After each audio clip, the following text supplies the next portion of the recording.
Hi students. അപ്പോൾ നമുക്ക് ഇന്ന് 10th സ്റ്റാൻഡേർഡ് മാത്തമാറ്റിക്സിലെ ഫസ്റ്റ് ചാപ്റ്റർ ആയ അരിത്മെറ്റിക് സീക്വൻസ് എന്ന ചാപ്റ്ററിലെ 4th ക്വസ്റ്റ്യൻ ആണ് നമ്മൾ പഠിക്കാൻ പോകുന്നത്. നമുക്ക് നോക്കാം. പേജ് നമ്പർ 9 ലെ കേട്ടോ. Okay. So question എന്തുവാടാ? Write in ascending order the sequence of natural numbers with last digit 1 or 6. Describe this sequence in two other ways. ഇതിപ്പോൾ ആദ്യം തന്നെ പറയുന്നതാണ് അസെൻഡിങ് ഓർഡറിൽ സീക്വൻസ് ഓഫ് നാച്ചുറൽ നമ്പേഴ്സ്. അപ്പം നമുക്ക് നാച്ചുറൽ നമ്പേഴ്സ് എന്തുവാന്നൊന്നുകൂടെ നോക്കാം. എന്തുവാ? ക്വസ്റ്റ്യൻ നമ്പർ 4 നമുക്ക് ഇങ്ങനെ എഴുതാം. നാച്ചുറൽ നമ്പേഴ്സ്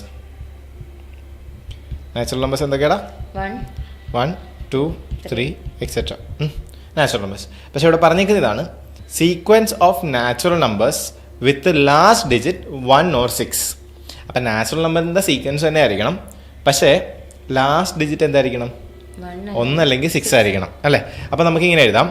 നോക്കിയേ, 1 6 അതിൻ്റെ ലാസ്റ്റ് ഡിജിറ്റ് 1 6 തന്നെയാണ്. ഇത് നമുക്ക് നോക്കിയേ 11 16 21 26 31 അങ്ങനെ പോകാൻ നേരത്ത് നമുക്ക് ഒരു 1ഉം 6ലും എൻഡ് ചെയ്യുന്ന നമുക്ക് നാച്ചുറൽ നമ്പേഴ്സ് നമുക്ക് കിട്ടി അല്ലേ?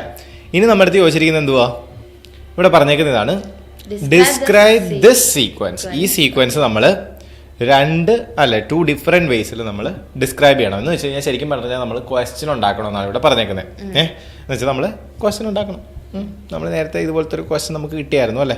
റിമൈൻഡർ എന്നൊക്കെ പറഞ്ഞ് മൂന്നാമത്തെ ക്വസ്റ്റ്യൻ പോലത്തെ ഒരു ക്വസ്റ്റ്യൻ നമ്മൾ ഇതിൽ നിന്ന് ഉണ്ടാക്കണം. ഓക്കെ, അപ്പോൾ നമുക്ക് ഉണ്ടാക്കാനായിട്ട് നമുക്ക് ഇങ്ങനെ എഴുതാം. ഞാനൊരു രീതിയിൽ എഴുതുവാണേ. ഈ നമ്പേഴ്സിനൊരു പ്രത്യേകത ഉണ്ട്. നമ്മൾ നേരത്തെ പറഞ്ഞതുപോലെ തന്നെ ഒന്ന് ആലോചിച്ച് നോക്കിയേ. 5 കഴിഞ്ഞിട്ടാണ് നമുക്ക് 6 കിട്ടുന്നത്. 10 കഴിഞ്ഞിട്ടാണ് നമുക്ക് 11 കിട്ടുന്നത്. അതുപോലെ തന്നെ 15 കഴിഞ്ഞിട്ടാണ് നമുക്ക് 16 കിട്ടുന്നത്. അപ്പോൾ ഇതിൻ്റെ ഒരു ഓർഡർ നോക്കിക്കഴിഞ്ഞാൽ 5ൻ്റെ ടേബിളിൻ്റെ കൂട്ടത്തിൽ അല്ലേ 1 പ്ലസ് ചെയ്യുമ്പോഴത്തേക്കുമാണ് നമുക്ക് എന്ത് കിട്ടുന്നത്? ഈ ഒരു നമ്പേഴ്സ് കിട്ടിപ്പോകുന്നത് അല്ലേ? അപ്പോൾ നമുക്ക് നേരത്തെ ക്വസ്റ്റ്യൻ്റെ ഒരു പാറ്റേൺ നമുക്ക് കിട്ടിയില്ലേ? നോക്കിയേ, ഒന്ന് ജസ്റ്റ് നോക്കിയേ. നമുക്കിങ്ങനെ എഴുതാം. ഈ നമ്പേഴ്സ് എല്ലാം ഞാനിപ്പോൾ ഈ ക്വസ്റ്റ്യൻ എഴുതി കഴിഞ്ഞാൽ നിങ്ങൾക്ക് മനസ്സിലാവും. എന്തുവാ? Numbers when divided by 5 which leaves reminder, അല്ലെങ്കിൽ ഇങ്ങനെ എഴുതാം 1 ആസ് റിമൈൻഡർ അല്ലേ? ഇല്ല, 1 ആസ് റിമൈൻഡർ എന്ന് വെച്ച് കഴിഞ്ഞാൽ ഇത്രേ ഉള്ളൂ. ഇപ്പൊ ഈ 6 നമ്മൾ എടുത്തിട്ട് 5 വെച്ച് ഡിവൈഡ് ചെയ്യുമ്പോഴത്തേക്കും എന്ത് പറ്റുന്നു? 5 റിമൈൻഡർ എത്രയാ? 1 അല്ലേ? അപ്പം ഇനിയിപ്പോൾ 1 എടുത്താൽ തന്നെയും നമ്മുടെ ഫസ്റ്റ് നമ്പർ ആയിട്ടുള്ള 1 എടുത്താൽ തന്നെയും 1 ഡിവൈഡ് ബൈ 5 ചെയ്യുമ്പോൾ നമുക്ക് എന്ത് കിട്ടും? റിമൈൻഡർ എത്ര കിട്ടും? 1 കിട്ടും. 6 എടുത്തിട്ട് ചെയ്ത് കഴിഞ്ഞാലും 1 കിട്ടും. 11 എടുത്ത് ഡിവൈഡ് ബൈ 5 ചെയ്ത് നമുക്ക് എത്ര കിട്ടും? 10 അല്ലേ? റിമൈൻഡർ 1. അപ്പം എല്ലാ ഈ നമ്പേഴ്സ് അല്ലെ, ഈ ഒരു സീക്വൻസിൽ എല്ലാ നമ്പേഴ്സിനും ഒരു കോമൺ പ്രോപ്പർട്ടി എന്തുവാണ്? നമ്പേഴ്സ് വെൻ ഡിവൈഡഡ് ബൈ 5 വെച്ച് നമ്മൾ ഡിവൈഡ് ചെയ്യുമ്പോഴത്തേക്കും ഈ നമ്പേഴ്സിനെല്ലാം എന്തുണ്ട്? Which leaves 1 as reminder. 1 നമുക്ക് കിട്ടും അല്ലേ? അപ്പം നമ്മുടെ അടുത്ത് ഇങ്ങനത്തെ ഒരു ക്വസ്റ്റ്യൻ ആണ് ചോദിച്ചിരുന്നെങ്കിൽ നമ്മുടെ സീക്വൻസ് എങ്ങനെ വന്നേനും? ഈ ഒരു സീക്വൻസ് വന്നേനും 1 6 11 അങ്ങനെ വന്നേനും. മനസ്സിലായില്ലേ? അപ്പം നമ്മൾ ക്വസ്റ്റ്യനിൽ നിന്ന് തന്നെ ആൻസർ ഉണ്ടാക്കി.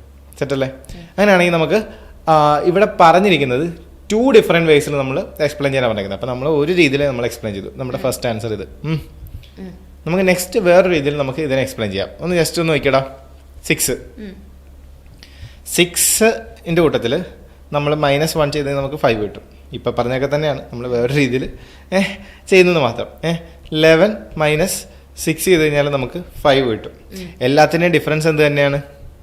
5 ആണ് അല്ലേ? ഇതിൻ്റെ കോമൺ ഡിഫറൻസ് എത്രയാണെന്ന് നോക്കിയേ. ഇവിടുന്ന് ഇങ്ങോട്ടുള്ള ഡിഫറൻസ് 5 ആണ് അല്ലേ? ഇവിടുന്ന് ഇങ്ങോട്ടുള്ള ഡിഫറൻസ് എത്രയാ? 5 ആണ്. ഇതിനകത്തുള്ള എല്ലാ ഡിഫറൻസും 5 അല്ലേ? അപ്പോൾ നമുക്ക് ഇങ്ങനെയും കൂടെ എഴുതാം.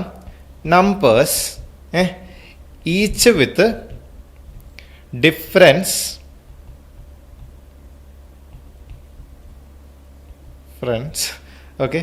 Of 5 and starting from 1. 1 start ചെയ്യണം അല്ലേ? നമ്മൾ 1 സ്റ്റാർട്ട് ചെയ്യുന്നു, എന്നിട്ട് നമ്മൾ 5 ആഡ് ചെയ്യുമ്പോഴത്തേക്ക് നമുക്ക് 6 കിട്ടുന്നു. പിന്നെ 5 ആഡ് ചെയ്യുമ്പോൾ നമുക്ക് 11 കിട്ടുന്നു അല്ലേ? പിന്നെ 5 ആഡ് ചെയ്യുമ്പോൾ നമുക്ക് 16 കിട്ടുന്നു അല്ലേ. അപ്പം ഈ ഒരു ക്വസ്റ്റ്യൻ ഇതും നമുക്ക് അപ്ലൈഡ് ആണ് അല്ലേ. ഇങ്ങനെ നമുക്ക് എഴുതാം. അങ്ങനെ 2 രീതിയിൽ നമ്മൾ ആൻസർ ചെയ്തു. എന്തൊക്കെയാ?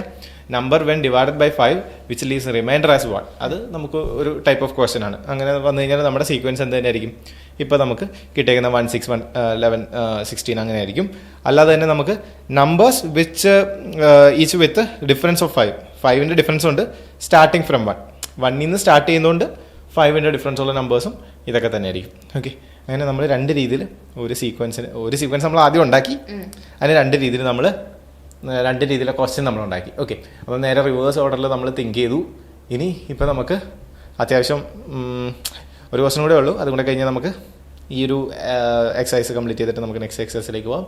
അങ്ങനെ വലിയ ക്വസ്റ്റ്യൻ ഒക്കെ ആയിട്ട് നമുക്ക് നെക്സ്റ്റ് വീഡിയോ കാണാം. Thank you.